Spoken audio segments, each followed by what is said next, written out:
Imagine living your life after 50 and feeling energized and excited about your future. Welcome to the Women in the Middle podcast, the podcast for women who are ready to figure out what they want and create the life they deserve. Here's your host and master certified life coach, Susie Rosenstein. Today's Encore episode is about finding your midlife purpose and passion from your childhood claim to fame. Let's go. Welcome back to the podcast Women in the Middle. I'm your host, Susie Rosenstein, your master certified coach and midlife mentor, and I am so glad to be here with you again. Now, this week is an Encore episode that I know you will love hearing. Maybe hearing again, but it was from a long time ago. It's perfect timing for me to bring this one back too, because I hear this sort of thing all the time with my clients about passion and purpose, like why it is so confusing and why you just don't know what you want or who you are in this regard. So every once in a while, I put out one of these Encore episodes in my attempt to stay consistent with the podcast publishing schedule, because sometimes I'm out of town or there's something going on personally and it helps me help you. So this week is one of those times. I'm bringing you this popular episode with a lesson that I think is super important to shine a spotlight on. It's episode 272 from October 2022. It's all about using your past to inform your future, but the details of this plan might surprise you a little bit. I'm hoping it will inspire you to appreciate why it's important to be really clear and curious about what you were really good at when you were a kid, because it can tell you something important about your purpose and passion today. I love this strategy too, because it's another little sneak attack on your thoughts. You can discover your purpose and passion in a really simple, easy way, because it's kind of like doing a fun little hack to help you reimagine your gifts from childhood. So this is where we're going today. But just quick, before we get going, I want to invite you to a free masterclass where you will learn how to be a myth buster. It's called Discover Midlife Magic, Bust 4 Myths and Boost Well-Being, where you will discover a few very important things. The impact of pervasive midlife myths on women's self-perception, life choices, and overall well-being, the real-life consequences of believing in these myths and how they might be holding you back from your fullest potential, and the tools and insights needed to live life to the fullest during this exciting chapter. It's a 1-hour online training that will help you raise your awareness about some midlife myths that are totally getting in your way. To find out when the next masterclass is, head over to www.susierosenstein.com/webinar. I would love to be your midlife coach to help you learn to be a mythbuster. So, my friend, if you are spinning on this whole passion and purpose thing, you are not alone. Just like so many other parts of this midlife experience, it's common to spin. It's common to be confused about a few things. It's common to feel stuck. And it's common to just not know things that you think you should have known by now, that would have been way more clear by now at your age and stage of life. But for a variety of reasons, it's as clear as mud. And I hear that all the time. And you're not the only one. Believe me, you are not the only one. But the other thing that happens is you're not that nice to yourself about this topic of confusion either. You don't always know what you want. You don't always know what you should be doing. You don't always know what you're passionate about and what your purpose is. That's part of the problem. The other part of the problem is that you think you should be clear on all of this stuff. And like I said, that's when Mean Girl comes out. You're hard on yourself for not knowing. And when it comes to the big P words, passion and purpose, there's really all kinds of confusion. I have found thinking about your childhood claim to fame and the memories that come from it, it kind of acts as a hack. Do you know what I mean? Are you familiar with a hack? It's a shortcut. And in this case, it can be a passion or purpose hack, a shortcut or sneak attack to insight about what you need more of in your life. So think of yourself conducting some passion and purpose reconnaissance, if you will. It's your mission, should you choose to accept it. Just play along with me. That's all you have to do. Now, if you're a regular listener, at this point in the episode, you may recall a free worksheet that I've mentioned before called the Passion Project 50. It also takes you back to your childhood, but in that case, you're looking for joyful moments to help you look for clues for more happiness and ways to express yourself, but your passion, ways to express your passion as an adult. Now, it is, like I said, it's similar but different, but it's also really fun. So if you want to grab your copy of that, just go to www.susierosenstein.com/Passion Project 50. But for today, like I said, we are doing a little exercise that is a bit of a passion and purpose hack. We're going to think about your claim to fame when you were a kid. And it's another way to get at these memories with a bit of a different perspective. And these memories I'm talking about hold a lot of those hidden gems. Little secrets, little things you forgot about, little clues to help you get more insight into what makes you tick and what makes you happy. So let's get started with defining what I mean by claim to fame. A claim to fame is something that you're famous or well known for. So maybe when you were a kid, it's not really about fame, like in quotes, but it's something that people think is interesting about you. Something like that. It might even be seen as an important part of your personality or something that you've done that was important. Now, like I said, I'm talking about childhood claim to fame. So when it comes to being famous, I'm talking about, what would have made you famous when you were a kid, maybe in the schoolyard or, in a class or in your neighborhood. So it's like being famous in quotes. I'm doing air quotes right now. It's really, think about it as more of like your special sauce. That's really what it's about. Your special skill or a special talent or a special experience that people knew you for, even if it was your grade 3 class or the gals in your brownie troop. Remember that? I totally do. So as I'm bringing this up and putting it into context, what are you thinking about? What was your claim to fame? Now, if you're drawing a blank, let me tell you what a claim to fame was for me. So I have a couple of them here, and I can really see the linkages. So I think you'll be able to really be inspired by this. The first thing I thought of with a claim to fame reference was definitely our giant dogs growing up when I was a kid. So we had St. Bernards, like Beethoven, and not just one either. We had 5 of them, and they were so memorable, such a huge part of my childhood. My parents got into breeding St. Bernards, like having the puppies and everything. And we also did the dog show thing.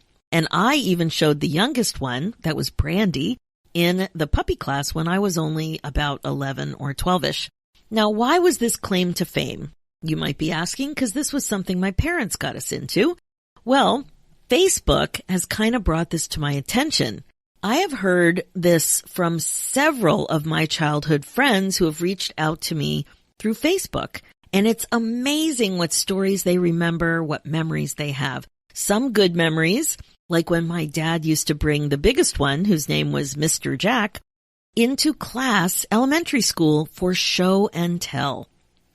He really did that, and kids remembered it. Because, he was huge. He was well over 200 pounds. He's way bigger than my current dog, who's a big guy. It was memorable. So there were lots of good memories that came from the kids from childhood, the midlife 59-year-olds now, and also some not so great memories. Like sometimes the kids were afraid. There were some incidents, in the neighborhood, maybe a kid, I heard one story where the kid told me, the adult, when he told me this, that he remembers almost getting bowled over because these big dogs, when they move around, sometimes you can easily get knocked over. I've fallen on walks. It happens. So, there were all kinds of memories. Not everybody loves a large dog. It's uncomfortable for some, and it's fascinating and wonderful for others. Now, another claim to fame also came from elementary school way back when I remember being one of 4 winners of a fire prevention poster contest. And it was in grade 3 or grade 4. I can't quite remember. I think it was grade 3. But yeah, I remember that. And I was quite proud of myself for making a poster that won a prize. We got like a plaque. And that leads me to the memory of being the one who was chosen to paint the junior high logo on a big rock at the front of the junior high school. And the creativity theme followed me into high school when I was always the one doing calligraphy, making the ads for the saxophone section in the band program for our big Night of Sound. And that's Night, K-N-I-G-H-T, because we were called the Marching Knights. So every year we had this big cavalcade of sound. It was a nighttime performance. And, you know, the program took ads, and I was always the one to create those ads by hand. And it was a lot of fun. And I was known for that. I was also the one painting the giant signs for the sides of the buses whenever the band traveled.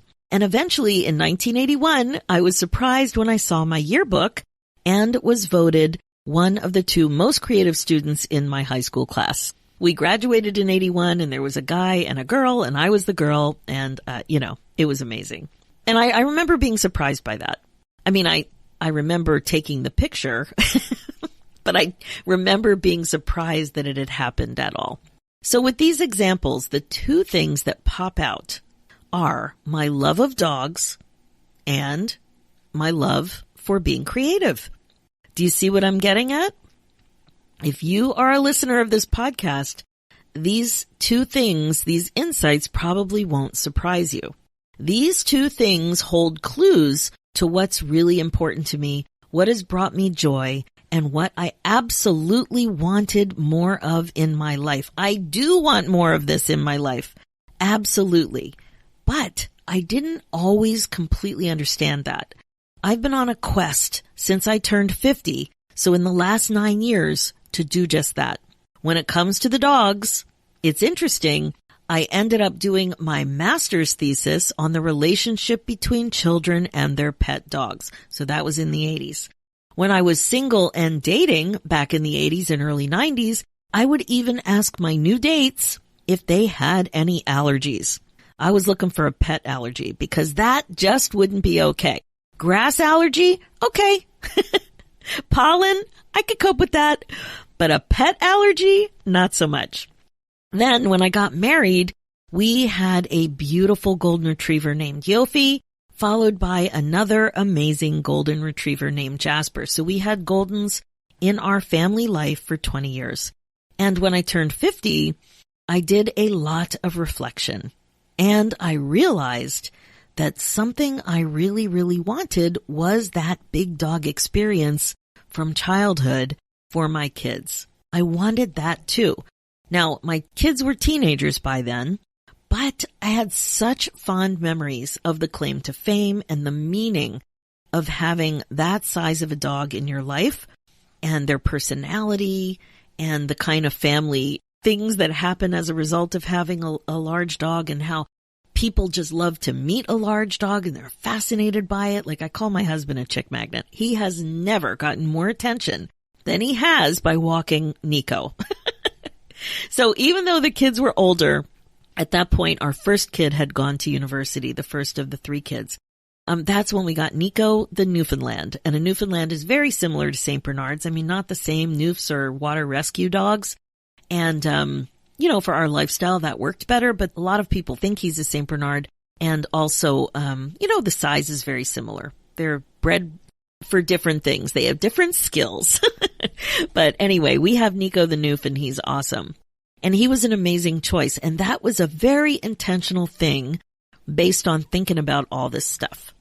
So when it comes to creativity, it's always been important for me too. It started with calligraphy when I was 12, and that really opened the door for me. I had never taken formal art training, but I was given a book, and I remember studying the book. Like, I really did letters and alphabets, and I filled pads and pads of paper with practice calligraphy. I was just practicing like crazy. I loved it. It was absolutely fascinating for me. But like I mentioned, I never really had formal art training or took courses until very recently. I've always loved photography, and I've been making things with my hand. Like, this is consistent. I've been taking pictures, eventually getting good cameras, and making things with my hands for decades now. Cake decorating was something I got into for a while, and making realistic looking edible fondant flowers. Fimo clay jewelry was something I totally got into for a while. beaded wire kippas and pendants. As you know, I loved that for a very long time and still love that. And I was making those kippas are Jewish head coverings, and I make a beaded wire, very artsy looking version of that. And that's what got me into the Museum of Modern Art for that very special exhibit in 2017 called Items is Fashion Modern. Just crazy, like a crazy opportunity. And it all came from this stream of things I was attracted to when it comes to being creative. Now, I didn't think of myself as an artist. Like I said, I never had any formal training. I never took courses, but I was always attracted to it. And I found my way into little courses, not programs, here and there as I got older, like I said, very recently. And then in my 50s, I stepped on the gas where creativity was concerned. Just like with getting a big dog, I started to sense that I needed to focus on this more. So, like I mentioned, I started to take some art classes here and there. I discovered encaustic painting along the way. That's painting with wax. Super fun. But the real challenge came last year. As a life coach, I always incorporated a little bit of creativity into the retreats that I hosted, and then more recently. Now, I would say that coaching is creative. It's a creative business. It's a creative process. But what I'm referring to is more obvious creativity. So I incorporated the arts and mixed media into the retreats. Now, I only had 3 retreats before the pandemic, but it was something that was a priority for me, and I couldn't imagine doing it any other way. So what happened somewhere along the way in my 50s, I discovered something called the Zentangle method. I don't know if you're familiar with Zentangle, but it's a type of mindful doodling, but it's something that has really taken hold and become more popular, and people are finding it and loving it. So what it is, it's an easy to learn, relaxing, and fun way to create beautiful images by drawing structured patterns. You don't need a lot of tools. You don't need a lot of resources. You need a pen. You need a pencil. You need a type of paper, and the nicer the paper, the better. That's basically it, like a pencil sharpener. You don't need much. It's simple. It's simple to travel with. I love it. But the main reason I became interested in it, you can kind of see why I was always a doodler with the calligraphy and everything. And I have always loved pen and paper and ink. Like I've always been into that sort of stuff. But what I could see with the Zentangle method is that it promotes focus, creativity, and well-being. And I was fascinated with it and started to see how it was a great fit with my kind of coaching practice.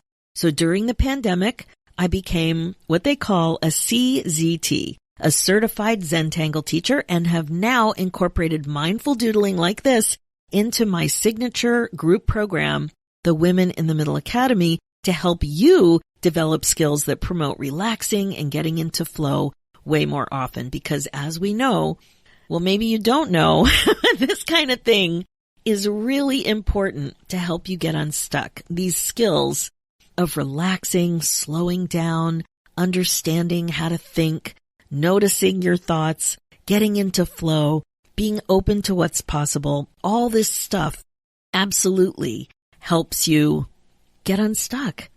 It really does. Like I hear so often that my amazing women in the middle, perhaps you're one of these amazing women in the middle, I have a feeling you are, have a hard time reading a book these days.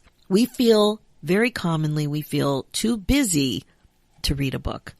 And, I'm guilty of this. I catch myself thinking I'm too busy to do all kinds of things. So, like I said, this is one of the reasons that I knew that this particular thing would be perfect for me, to be a certified Zentangle teacher and to really help the women in my community, to help my clients learn these skills so that they can open themselves up to applying more of this kind of stuff to their lives. Now, I'm telling you all of this so you can really see how reflecting on being curious about your claim to fame as a kid could be quite relevant to you now. It's pretty obvious with me, and I think it will be pretty obvious with you too. Now, I know it can be kind of weird sometimes when it comes to thinking about your passion, thinking about your purpose, all of that kind of stuff in midlife. Somewhere along the line at this age, it's common to start to feel off, not content.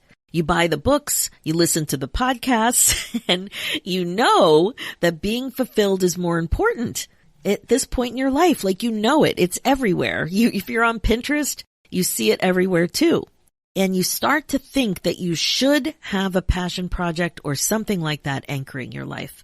You also got the message that you need to find your purpose to be happy. But then it's pretty common to feel flummoxed, bewildered, perplexed, drawing a blank, weirdly confused about something that you think you should know about yourself. I was confused too. I think a lot of the confusion, however, is because you think it's something that you don't know about yourself. Now, let me repeat that because I really think that this is part of the problem. This whole purpose and passion thing, I need to find my passion, I need to find my purpose, gets you really confused when you can't connect with it. And then you start to think, I should be able to connect with it. I should know that about myself. You start to think you don't know it about yourself because it's something new. But I think you can see with me, my experiences that I shared, it's stuff that I knew. So what's the problem? It felt like I didn't know it because I hadn't applied it to my life yet in a way that was really fulfilling and meaningful as an older midlife gal. I understood the trees, the individual things, events, and ideas, but I didn't understand the forest, the big picture. I love that trees and forest analogy. It comes up a lot. So I could see what was going on individually speaking, but I didn't put it all together, and I didn't really understand how important it was for me going forward. Now I can see it. It's clear. The purpose and passion hack helped me. And it's a hack because it's a shortcut to finding the forest. By reconnecting with your childhood claim to fame, you hack your way to the trees, not hack the tree. No hacking of trees. You hack your way to the trees. Then, to get yourself to the forest, you have to apply what you've reflected about and noticed to your age and stage now. So once you get in the forest, you have to apply what you've reflected on and learned and apply it to your life now. So specifically, ask yourself these 6 simple questions to help navigate this, okay?